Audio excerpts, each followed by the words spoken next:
What's up? Welcome in to CHGO Bears Podcast. Happy St. Patrick's Day. Or should I say happy St. Lucas Patrick Day? Yeah. All wearing our green. You know what? I had that ready. I had that ready, and then I blew it. That's all right, man. Just awful. Nope. Just awful. Just a terrible way to start a show. But Olin's back today. I am. Are you back on Twitter yet? I am. They got me back. Okay, there we go. After I was selling PS5s. Oh, man. That was like, obviously, I wasn't a Twitter guy when I played. I don't know when did Twitter start? 2008, 9? It was right about the time that you probably left the Bears. Yeah, I think I remember it was going when I was playing, but I wasn't obviously on it at all. So the two, what do they call it? The protection, the two-factor. Oh, the two-way two-factor protection, yeah. authentication. Yeah. So I had to learn about that. Learn about the hard way. I had to make a few new emails.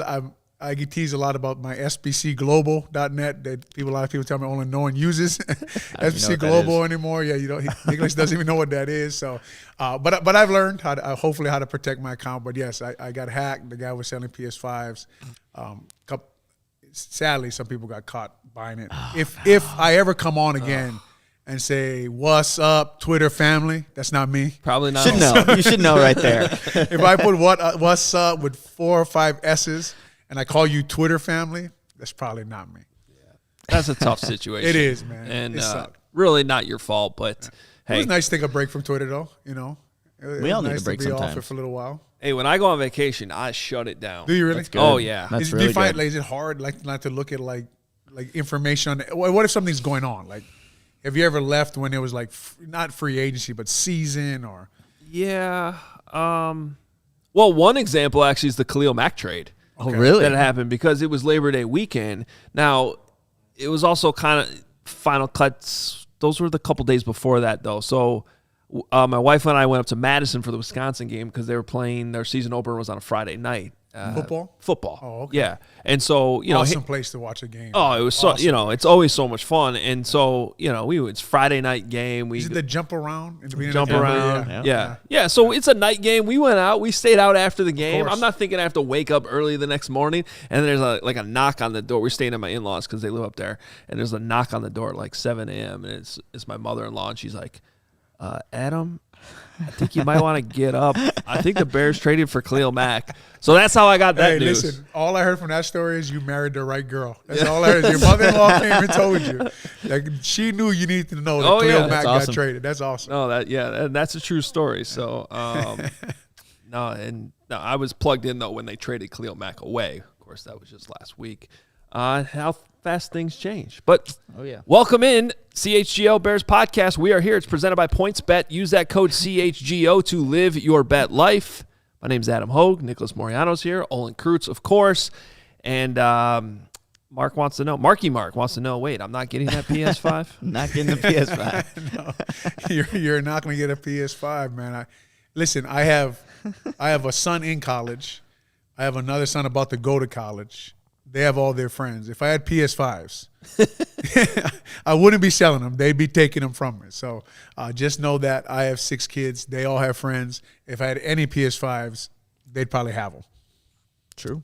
Right. I actually got my PS5 from Will DeWitt, who we'll see tomorrow. He because they were so in handshake extraordinaire. Yes, exactly. Like he bought 2 of them on accident because every time he clicked, it wouldn't go through because the PS5s were just going away, and then he's like, Nick, I got an extra one. Do you so you're saying in that room that we always see him in on the show with all the jerseys in the background, he's also got a stack of PS5s back there? I don't know if he's selling there might on be the a stack. black market. Maybe he hacked your account.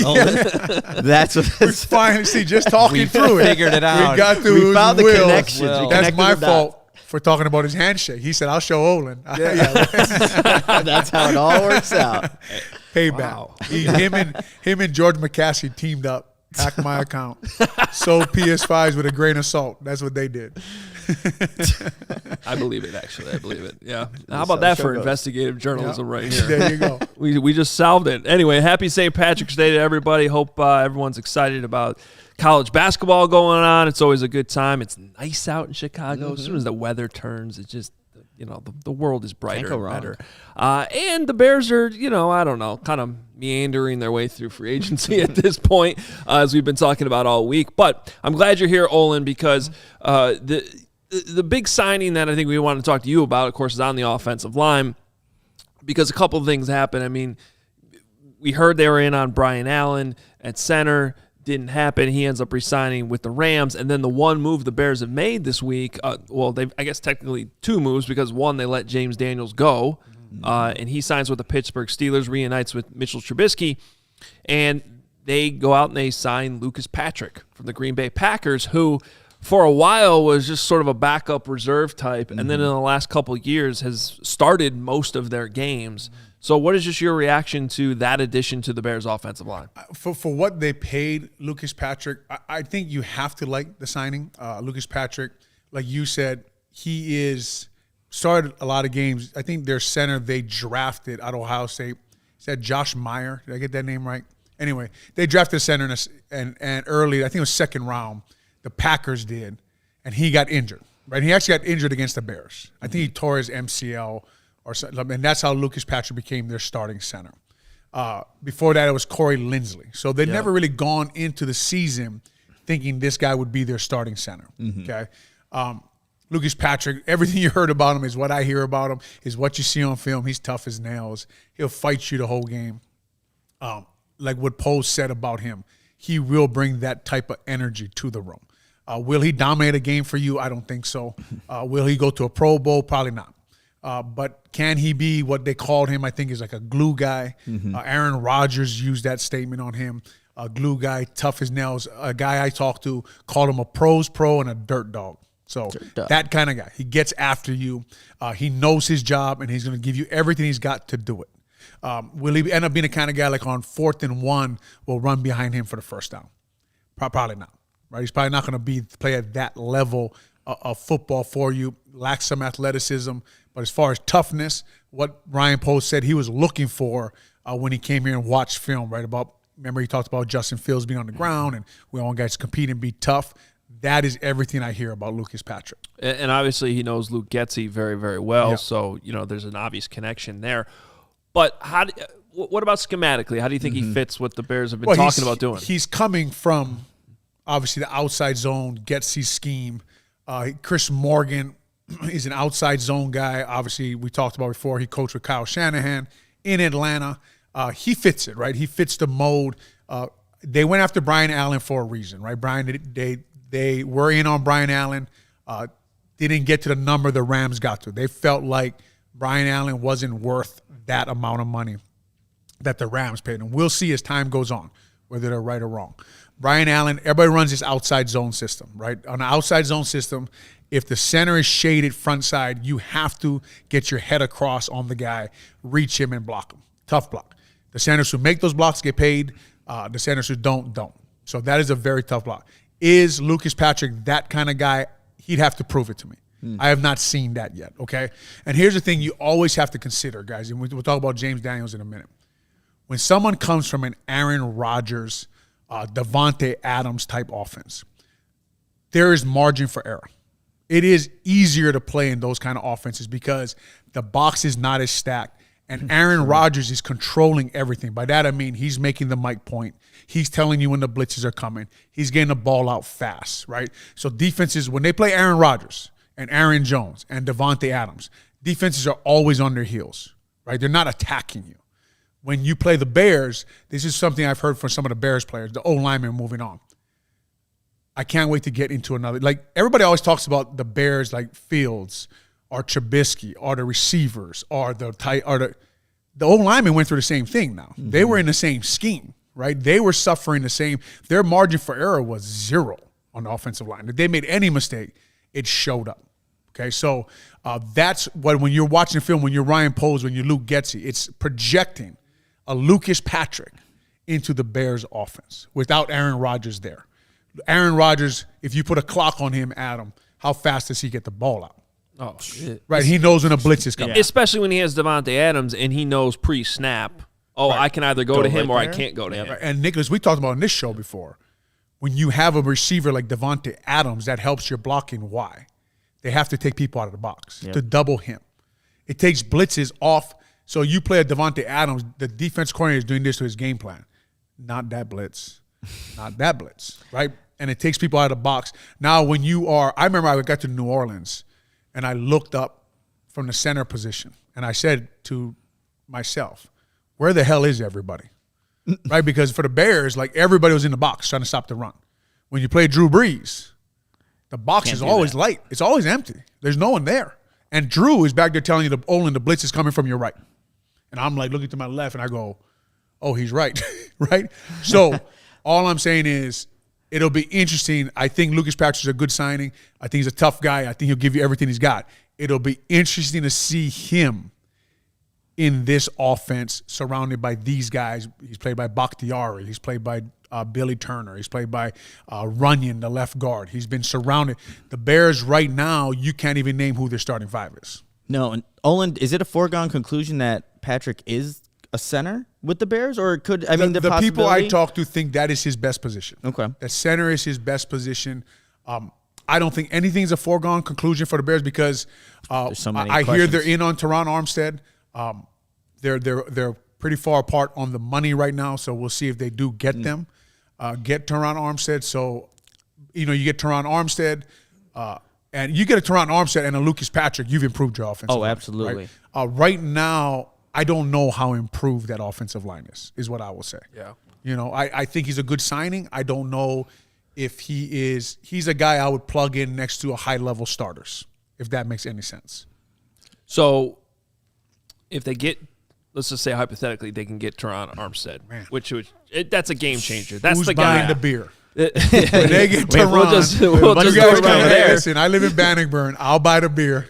We'll have a few drinks because that left tackle will be, for the first time in a long time, that position is solidified. So the trickle-down effect of that, because you talk about now, and this is what I've been preaching to for a while, Olin, I know you've talked about this. Like, they just need somewhere on that O-line. Like, I don't even care what position it is. They need, like, the best of the best. Man. Right? They need solidify one spot. I don't care if it's the best guard in the league, the best tackle, the best center. They just need you would hope they would have developed that guy. Yeah. Right? You would.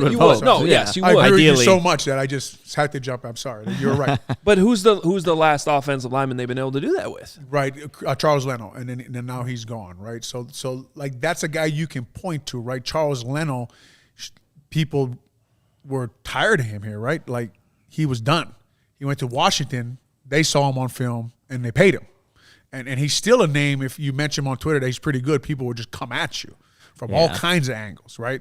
But it's what we talked about just remember this scheme, as bad as this offense has been, the lack of weapons, the lack of dominant offensive linemen, the lack of an explosive running back, that all tied in together. Everyone suffered through that. And that made everyone's margins of error so small, right? Everyone went through you would say Matt Nagy's scheme was not good for Mitch Trubisky, was not good for Justin Fields. It was not good for James Daniels either.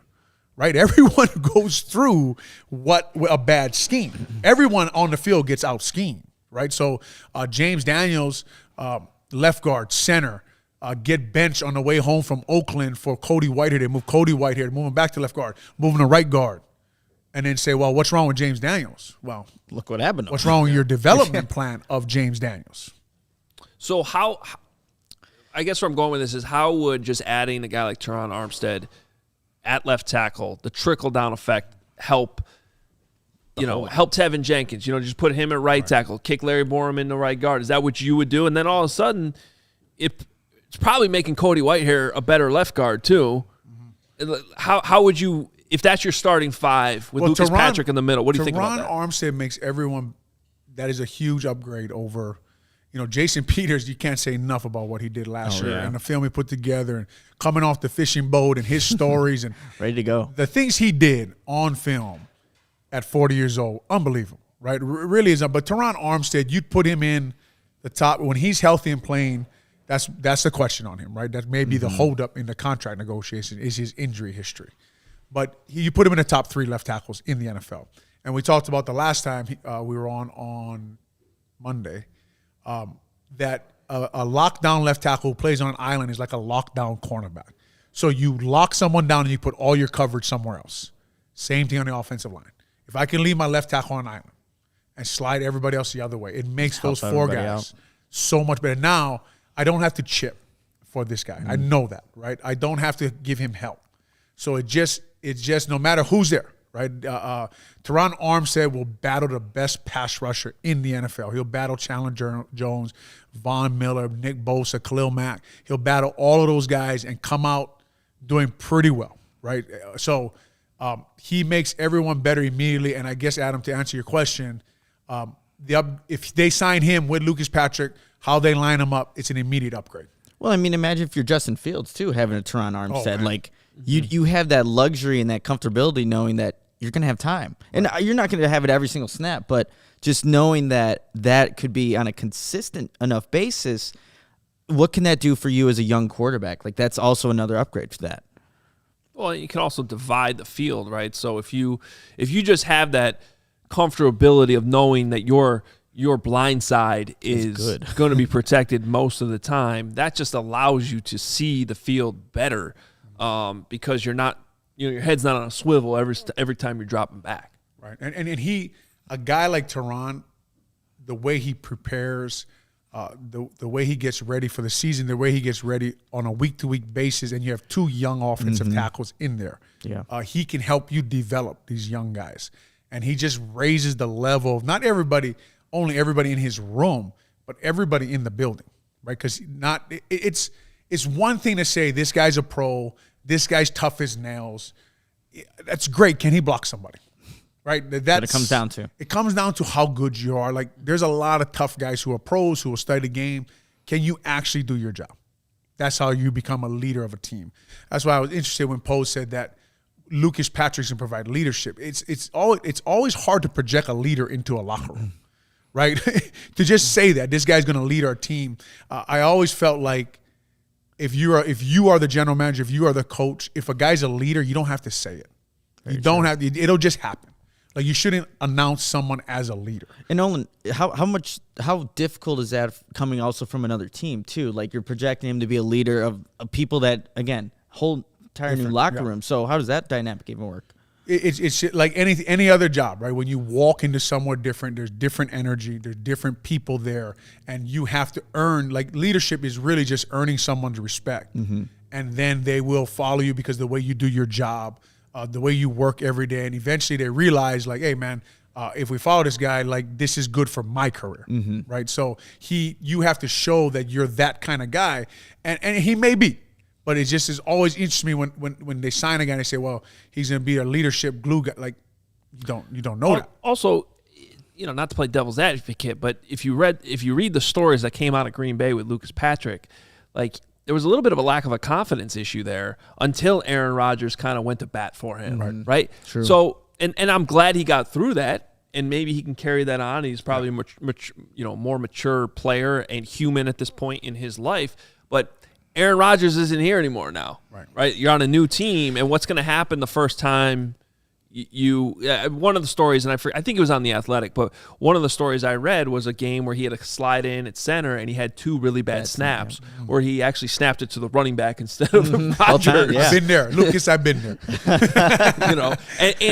And it, of course, came up post-game because they almost lost the game because of it. Like, whoever they were playing came back, and to Aaron Rodgers' credit, you talk about leadership, he went to bat for him in the post-game presser and said, hey, look, man, the guy – 2 bad snaps, but the guy stepped in and did a really good job besides that. And that was kind of a confidence boost. Now, I think Justin Fields has those same qualities. If you talk to people who know Justin and been around Justin, but he's still young. Like, he's still got to go. But he showed that last year, right? Was it the Browns game when he wanted to get to the podium immediately? And he stood up and said, I have to get better.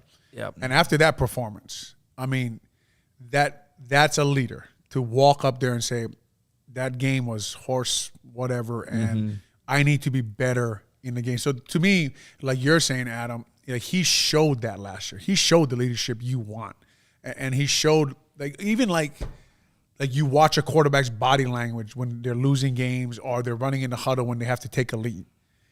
I think in that area, I think he showed you everything you'd want. Yeah, because he's taking a beating and he's still running off the field. He's not he sulking. Took some hits, man. He took some hits last year, man. In that Cleveland game, up and he fought every week. He fought. He's not telling Mike Martz, F you, you know.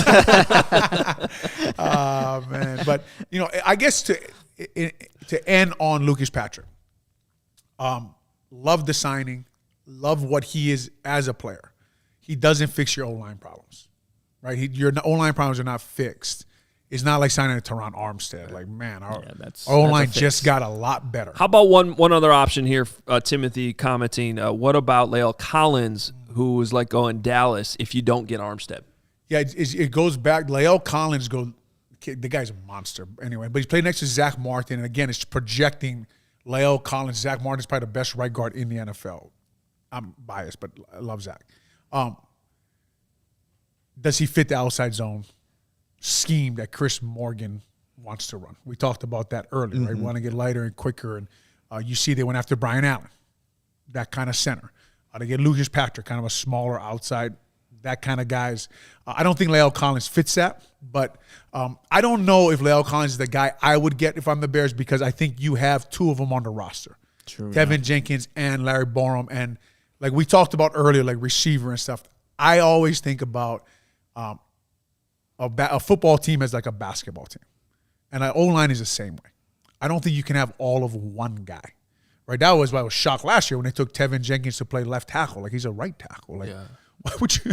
Then they took Borom, so now you have now we have two right tackles in the room. I know. Like, it's just like if you get Lael Collins, now we have three guys, right? And it's okay. Then we're all doing shows all year, like who should be left tackle, right? So I don't know. Eventually, like, you don't need a Lael Collins, you need a Dwayne Brown, you need a Fisher, or you need a Teron Armstead. Yep. If free agent.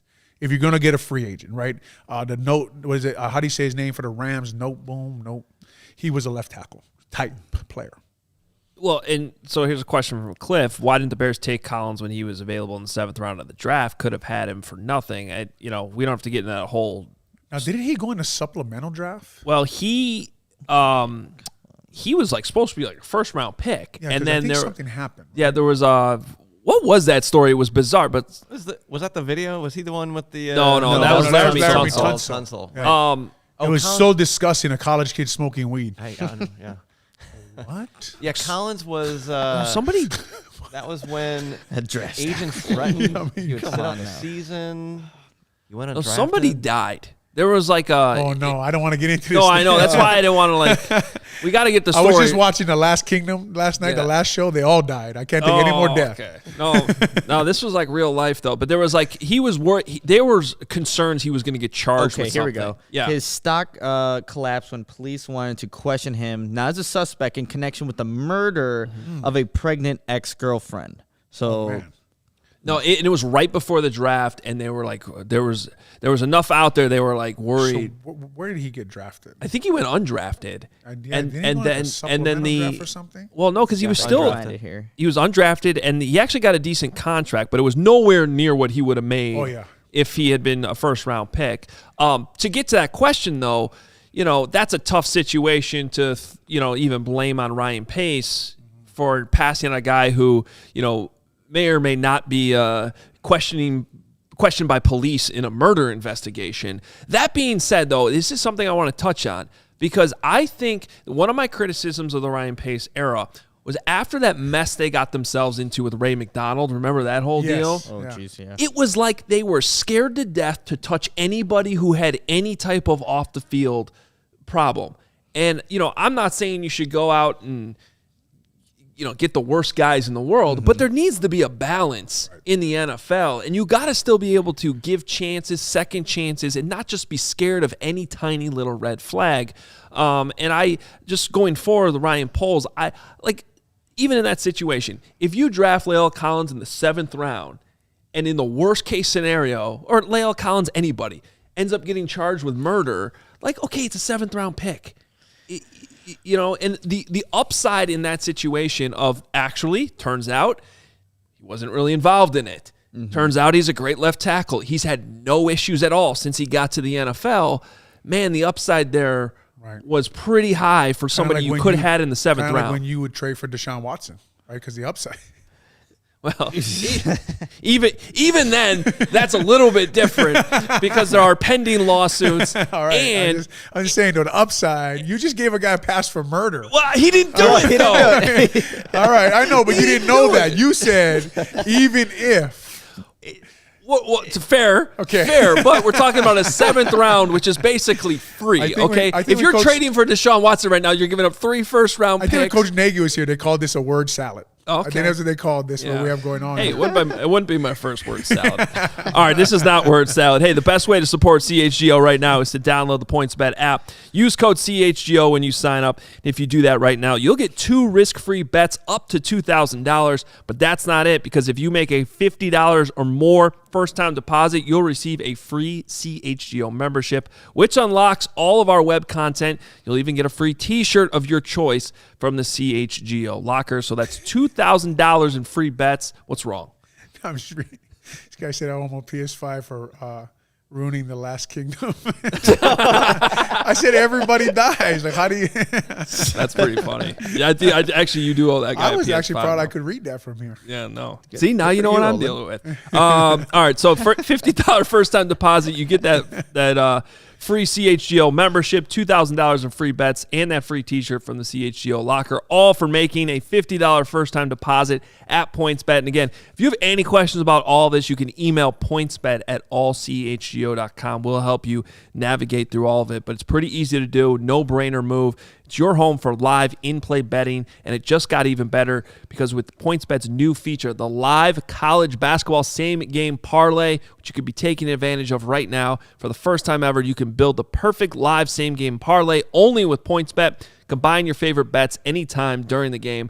If you want more, you can also boost your live same-game parlays. Watch live, parlay live, boost live, all with PointsBet. And now online sign-up is available in Illinois.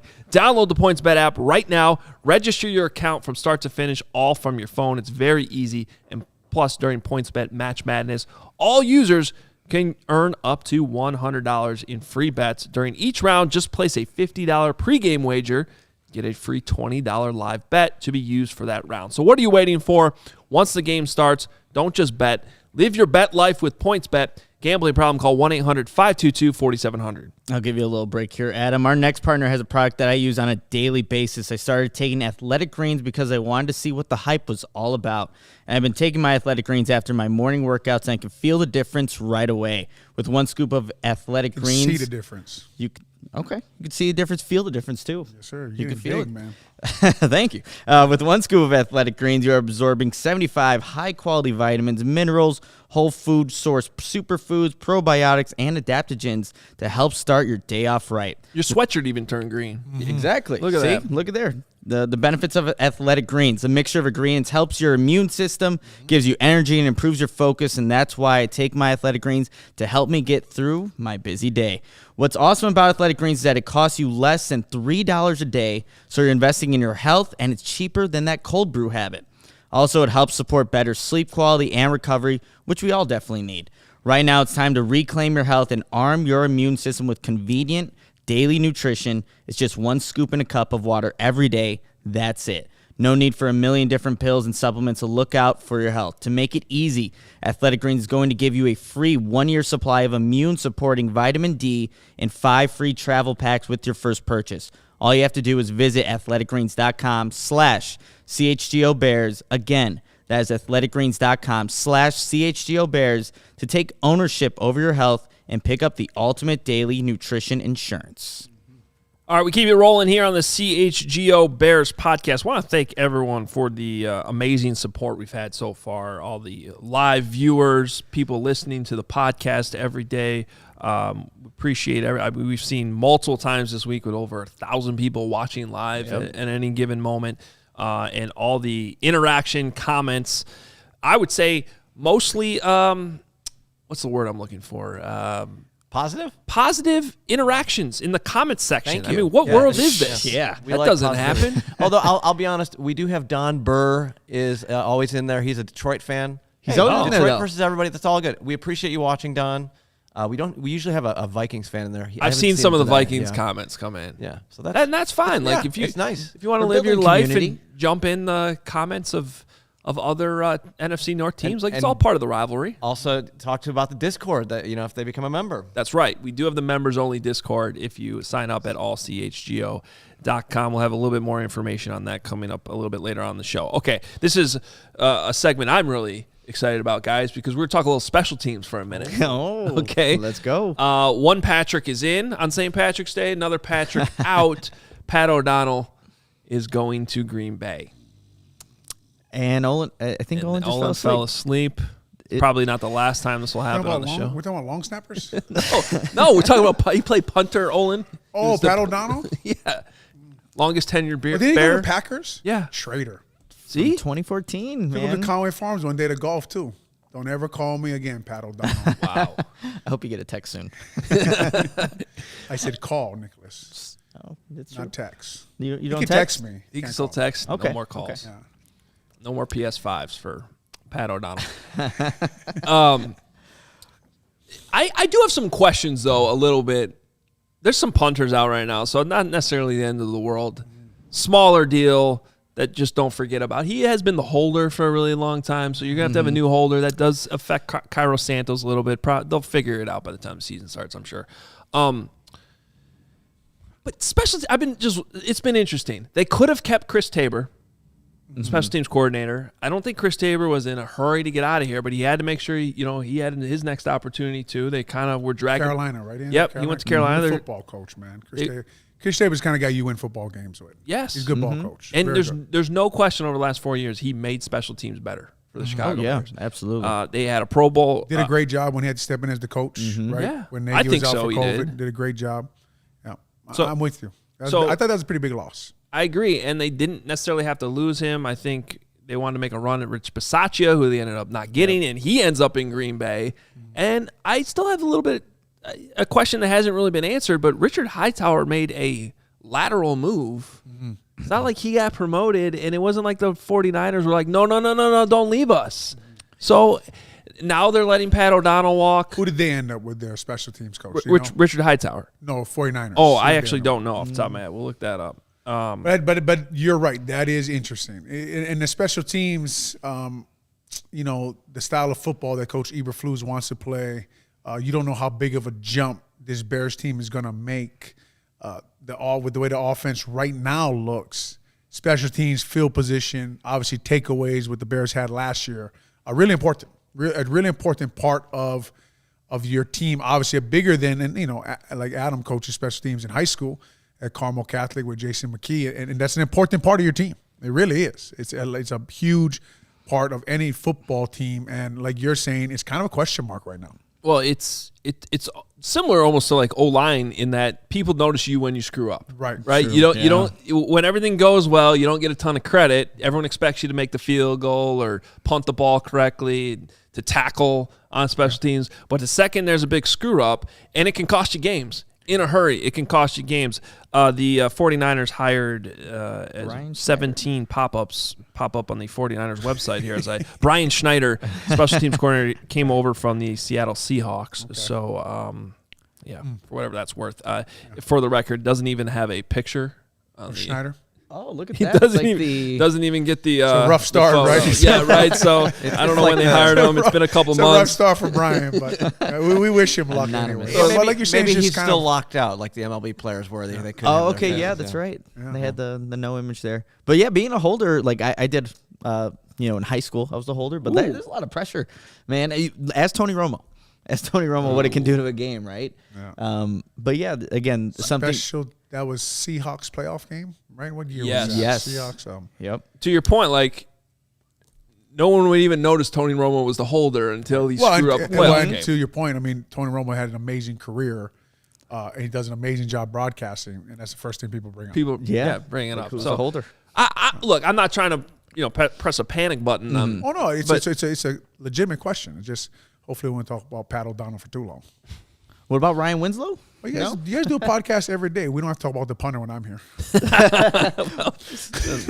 That's fair. That's fair. We did give you like 25 minutes on the offensive line. That is true. You want to talk about Danny Trevathan instead? 5 more minutes. Let's do 30. Danny Trevathan. I thought that was a bad contract. Can I jump in about the punter because we've got people in the chat that are talking about if the Bears should draft a punter. Oh, and the name that Cincinnati kid? immediately I thought of, which Cliff also did, is Matt Ariza, San Diego State, the punt god. Oh, that guy, Yes. No, this guy is legit. Olin, have you seen any of this? Yes. I mean, he's booming 80-yard punts every week. It's just the amount of holes the Bears have. I you get a punter. I understand. No, I get understand. you. What was it? Todd Sauerburn. You remember the name? Yes. Todd Sauerburn? Yeah. Once of them took him. What pick was he? Oh, I'd have to look And it up again. he would remind me of the kind of guy you would call the punt god, Todd Sauerburn.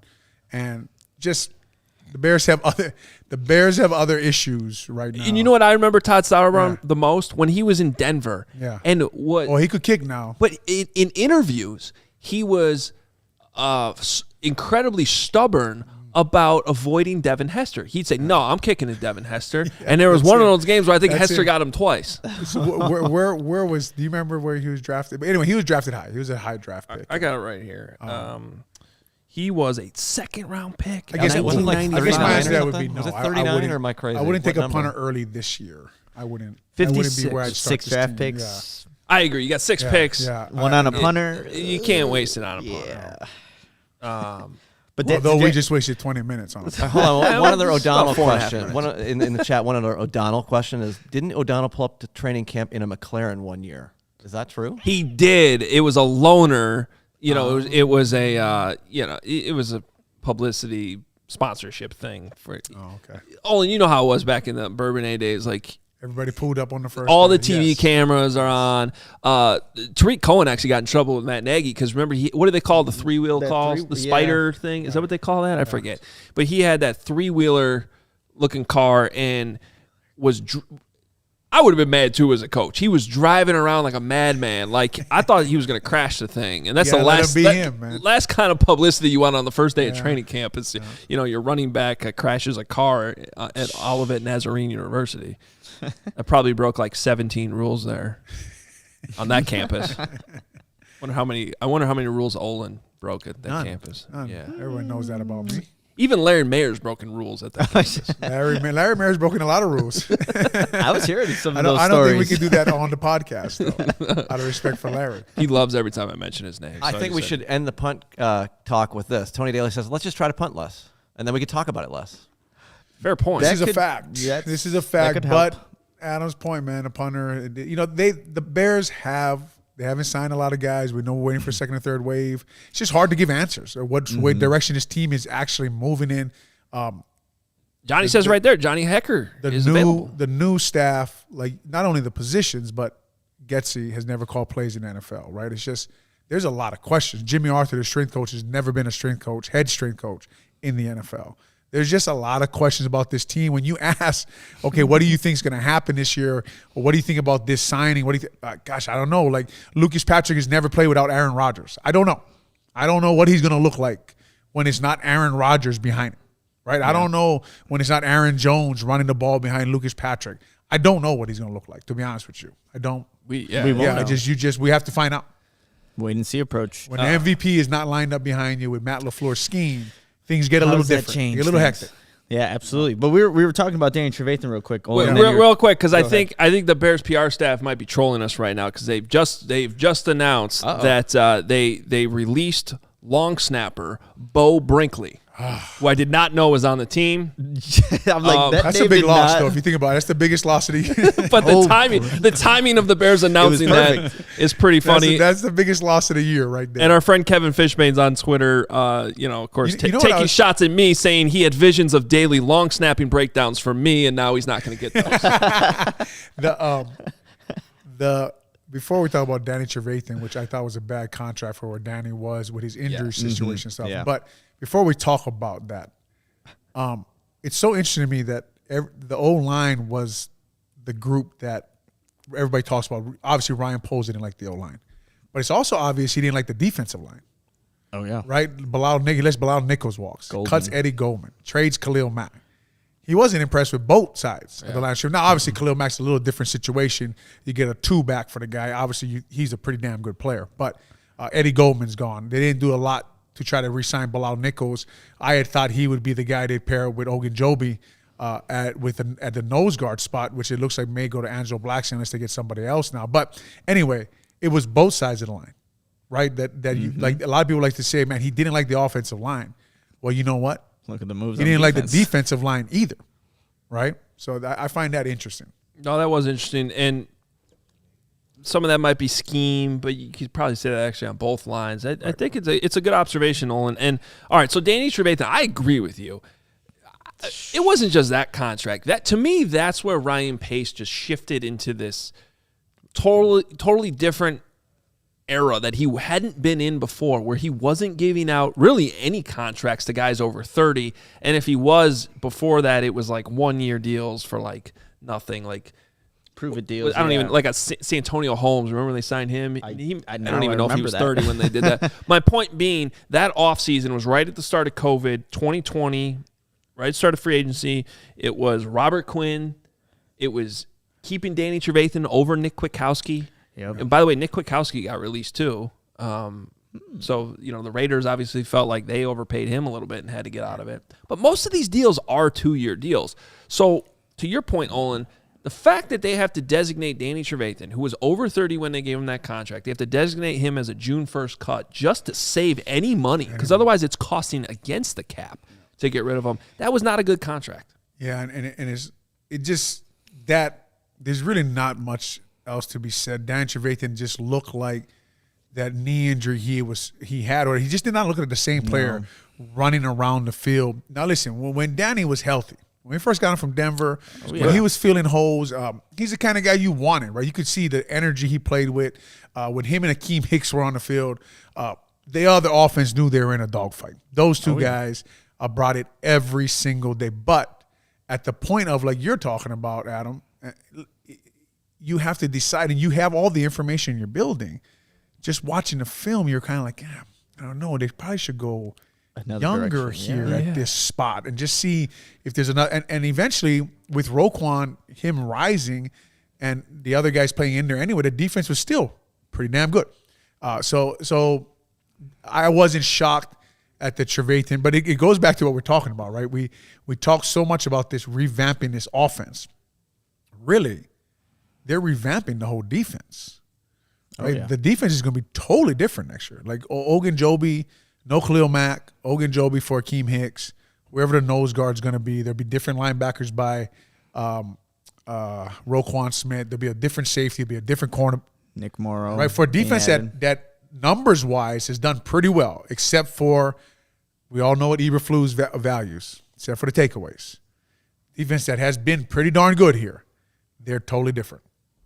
Yeah, it's a completely new team on both sides of the ball, like you were saying, Olin. And I think it's going to be interesting. Like when Nick Morrow got signed, we were kind of talking about, does this mean that, is Roquan Smith just going to be the Mike or Will? Because now you have a guy that also can play that position. So, and they still got to find a strong side linebacker. So it's like there's a lot of there's definitely holes to fill, and it's like we were talking about punter. You probably don't want to waste a pick on that. And Nick Morrow, I mean, his one good year was Rod Marinelli was the defense coordinator for the Raiders, right? Yep, so 2020. Marinelli and Eberflus, obviously you see the tie-in there, and that's probably where they're filmed from that year, him in this system.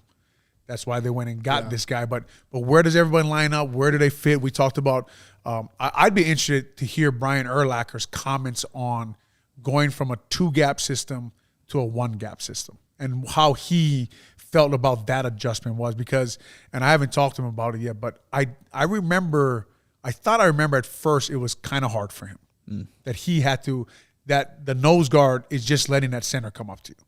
Like that's because they're just telling these D linemen like, we stop the run on the way to the quarterback. Everything is penetration. Everything is get up the field, right? And obviously Quinn is very good at that. So remember now, Quinn played in this system in Dallas under Rod Marinelli. So Quinn has been in this system before. He'll get up the field for you.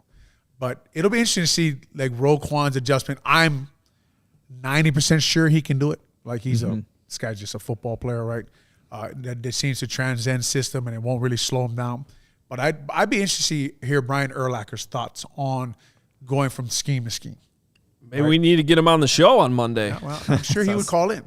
We should make. We got some goals right there. We have some connections. Hey, so does it interest you that Lael Nichols signed with the Raiders? Like, I'm just thinking about what you're saying there with Rod Marinelli and all that, and he ends up going to the Raiders. the Raiders have changed their scheme to the New England scheme right now. Who ended up being a defense coordinator there, I don't even know. But he's going to the same scheme. Okay. Because Marinelli, and I remember Marinelli. But they kept Rod, right? Let me do a quick shout out here so we can say this. Rod Marinelli, to me, maybe the best defense line coach ever to do it. Loved when he was in the building at Hallis Hall. I don't have more respect for anybody in the NFL world than Rod Marinelli. He retired this year. I wish I looked him up before I came. He coached it. I mean, who knows how long he coached, right? Warren Sapp, Booger McFarland. He's been coaching NFL defensive linemen for so long. I hope he enjoys retirement. He earned it. One of the best guys I've ever been around in the NFL. Congratulations, Rod. I totally missed that, and I feel bad about it. No. No, I didn't, because listen, there's a lot of Bears news going on. Yeah, right? There is. But if you covered the Raiders, I know you would know it. So February 11th. Oh, you know what? That was that was Super Bowl week. There was a little stuff. There was plenty of stuff going on. Who ended up doing the defense coordinator? Do you know, Nicholas? It's Patrick Graham for the Raiders. Yeah, so he was from the Giants, right? Yes, he was. So that 3-4. Remember the Giants had the guy they drafted. They had big guys in the middle. Well, all Nichols would be doing about the same thing there. So, and I think I don't think I know Alex Barrs just signed with the Raiders also. So there's some news for you on the CHGO podcast. Ooh, breaking. Do we have a news from little sound that goes with breaking news? No. We have the money. No, listen. PointsBet breaking news. Alex Barrs signed with the Raiders. There we go. There you go. Speaking of PointsBet. Yes, let me pull that up real quick. If you enjoy CHGO, one way to help us continue to grow is to download PointsBet app and use code CHGO when you sign up. Not only are you going to get 2 risk-free bets up to $2,000, but if you make a $50 or more first-time deposit, you'll receive a free CHGO membership, which unlocks all of our web content. You'll even get a free shirt of your choice from the CHGO locker. If you have any questions, email pointsbet@allchgo.com, and we'll help you out. And in case you missed it, online sign-up is available in Illinois. You can actually download the PointsBet app right now and register your account from start to finish, all from your phone. So what are you waiting for? Once the game starts, don't just bet. Live your bet life with PointsBet. Gambling problem? Call 1-800-522-4700. And you probably already know, if you're watching or listening, that you get podcasts and live shows on every team every day. Make sure you're checking out some of the other ones as well. Appreciate all the support here on the CHGO Bears Podcast. We do have shows on every one of your Chicago teams. We just launched our Chicago Sky Show. There's more coming. And we have post-game shows, too. And these are always all free. Make sure your friends know that you don't have to pay for the shows at all. And quite frankly, they're pretty good. I keep watching that Bulls post-game every single time, especially entertaining after the losses, which unfortunately there's been too many of those lately. But we also have premium written content for you at allchgo.com. That's where you can become a member and access that premium written content. We also have merchandise for all of our teams and a free shirt when you become a member. So you sign up, you get that membership, you get that free shirt right away, and there are some really good ones on there. And there's a members-only Discord, the CHGO Lounge, so you can interact with us really at any time, 24 hours a day. Make sure you're checking it out, allchgo.com. About 10 minutes left here so on the show today, and this is usually where we take a lot of listener questions, jump in with super chats, or just drop them in there. We'll get to them as they come. I do want to address, though, the sort of the elephant in the NFL right now, right, for lack of a better phrase, but Deshaun Watson and what's going to happen and the trickle-down effect. It's already impacted the Cleveland Browns. Apparently, according to reports this morning, Deshaun Watson has informed the Browns that that's not the trade he's going to accept. He does have full control over this with his no-trade clause. And you could just see the effect it's already had on the Browns, because just engaging in those conversations, they had to announce to the world that, we just don't really believe in you, Baker Mayfield. Yeah. He put out a statement that said, it was almost like a goodbye statement, but now they're not getting Deshaun Watson, so, wait a minute, Baker, we still kind of want you to be our quarterback, and now that's awkward. That's a weird dynamic then, having what felt like an apology, like I'm going away for Baker, and then, hey, no, we can't get or Deshaun Watson's not going to come here, so it's like you go into the season knowing that the team didn't really have that confidence in you, and, that's on Baker too, for not taking that roster that I think is ready to compete in the AFC North and not taking it to that next level. But, yeah, that's always an interesting little dynamic there. Yeah, it just and we all know it's the Deshaun Watson problems, and you got to look into all of those, and we've talked about that off air a little bit. You got to figure all that stuff out. But hypothetically speaking, if these teams all did their jobs and looked into his problems and they're comfortable with what he did, and obviously he's not going to get charged criminally for it, but he is a top 4 NFL quarterback, right? I mean, it's hard if you're these teams not to look. I mean, the Falcons with Matt Ryan are looking into Deshaun Watson. Yeah. The Panthers, the Saints are looking into Deshaun Watson, right? We talked about on the last show, look, if you've seen what a franchise quarterback looks like, okay, once you've lived the franchise quarterback life, you can't go back. you can't go back to these other guys, right? And Kevin Stefanski, the head coach for the Cleveland Browns, with his Gary Kubiak outside zone scheme, putting Deshaun Watson into that. I think he had, the last time he played, he had 33 touchdowns and 7 interceptions, right? And you go through his film and you turn his film on, if you're these teams, I'm sure Adam and Nicholas, they are salivating when they watch the film and they project him into their offense, right? We talked about Nathaniel Hackett. He coached Blake Bortles in Jacksonville. I think they went 13-3 that year, okay? He went to coach Aaron Rodgers in Green Bay. He got the Denver job, walked into the general manager's room and said, trade whatever you got to trade for Russell Wilson, because I don't want to go through trying to win with Blake Bortles again. I want an Aaron Rodgers type of life.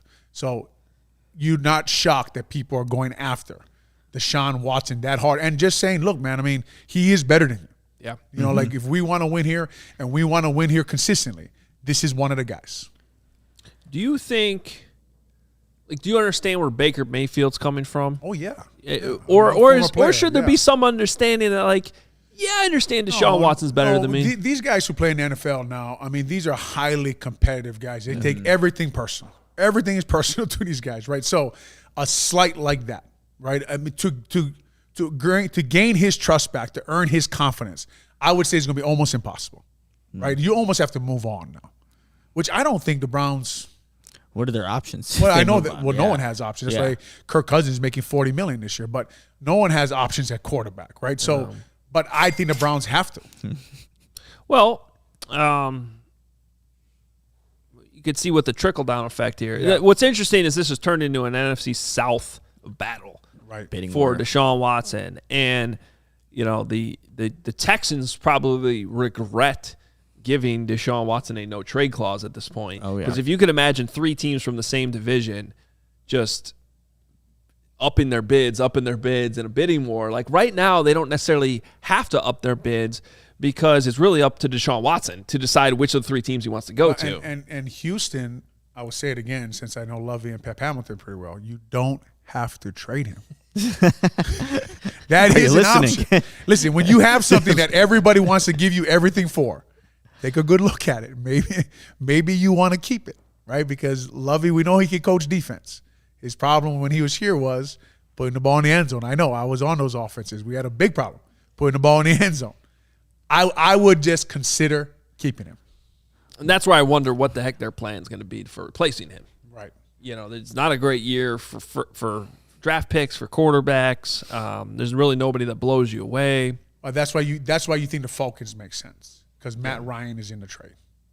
Yeah. Right? Oh, because he would go back to. You would get something back. That would be the only team in that division that would give you something back. So you're at least getting like a very good holdover now until you maybe next year you use one of those first-round picks. What is his age now? I mean, guys are playing well in 40, 41, 42.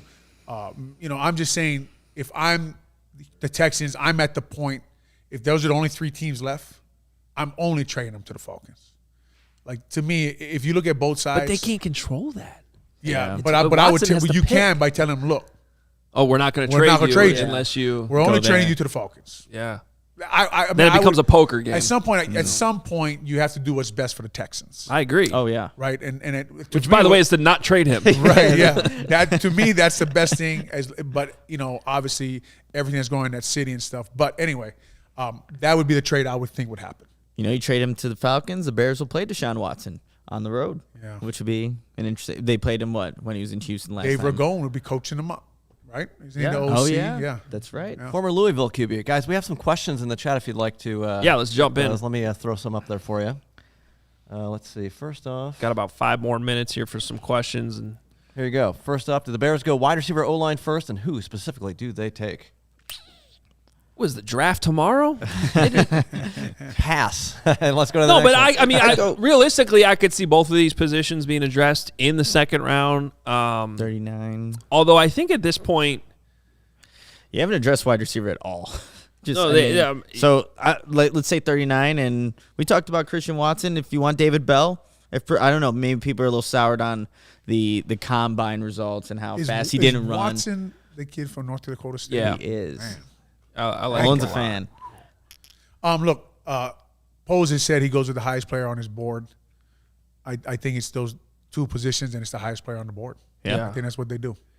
Corner could be another position they address. You'd think they'd have to between the 2 sort of open spots they have between the slot and the outside opposite of Jalen Johnson. So that could be another position. I think this is off of Nicholas's comment here. Yeah, Kyle says, did the Bears spend some money on wide receiver soon? It's getting slim pickings fast. Well done, Kyle. But it also, it kind of started as slim pickings on the free agent market to me. Like, would you be happier if they'd spent the money on Christian Kirk that he got? No. Like, that's a huge overpay for me. DJ Chark would have been a nice, like, if there was a connection there, the Bears were at least looking into it. And we don't know if they weren't, but yeah, it is getting slim pickings. But they do have the slot receivers are still kind of a market there with Landry and Juju, but we'll see what ends up happening there. Cole Beasley? Question mark. You said Cole Beasley got. He got released right before the show. You do. You spend. You go find a guy that Luke Getsy, who was a former wide receiver coach. You ask him who he likes the best, and you spend some money and get somebody in your room because you don't have anybody. I wonder how much this might actually be. I wonder how many of these receivers are actually sitting there waiting for the Deshaun Watson thing to drop too. Right. A little bit. I saw Jarvis Landry. Lineman, everybody's waiting for the Deshaun Watson thing to drop. True. Right. I with think, Armstead, with the same. I mean, that could definitely be a factor. right. If you're Armstead, is that what he's waiting for? It would make a lot of sense to find out who his quarterback's going to be before he re-signs there in New Orleans. I'd want to know who my quarterback would be. If I'm a wide receiver, I'm not. Right. I know Robinson it ultimately can tell you to take a good look at who your quarterback's going to be. You'd hope. You'd hope these guys are paying attention to things like, hey, who's the guy throwing me the ball, or who's my position coach gonna be? Things like that. Do your homework. So I think a lot of this is still holding on to Deshaun Watson a little bit. I saw Jarvis Landry was supposed to visit the Falcons, right? Oh. Is he going? Oh, maybe Deshaun Watson's going to be connect the dots. Maybe it would make sense to me. So, how about this from Steve? With the wide receiver market being pretty bare at this point, do they maybe pivot to tight end and look at Hooper? They could use a playmaker at tight end. The Bears could, especially in this boot scheme where the tight end is running across the middle of the field and running corner routes, and we see like Tunyon. Kittle for San Francisco. You see these tight ends who affect games. You hope Cole Kmet can develop. We talked many times about this offense. I mean, gosh, you go position by position and say we need a guy to step up here and be one of what Adam said earlier, like one of the top 2 or 3 in the NFL at their position. We could use just one guy on offense like that, right? So I would like to see a guy like Hooper. They need a blocking, dominant edge blocking tight end in this outside zone scheme. So right now, Luke Getsy needs a lot of things, as we know, by the way the offense has played so far. Let's fire through a couple last questions here before we get out of here. Olin, do you think the Bears should still add another veteran center like Bozeman or J.C. Tretter? I think that the Bears went after Brian Allen. I think their second pick was Lucas Patrick. So I don't think they're going to add any other centers right now.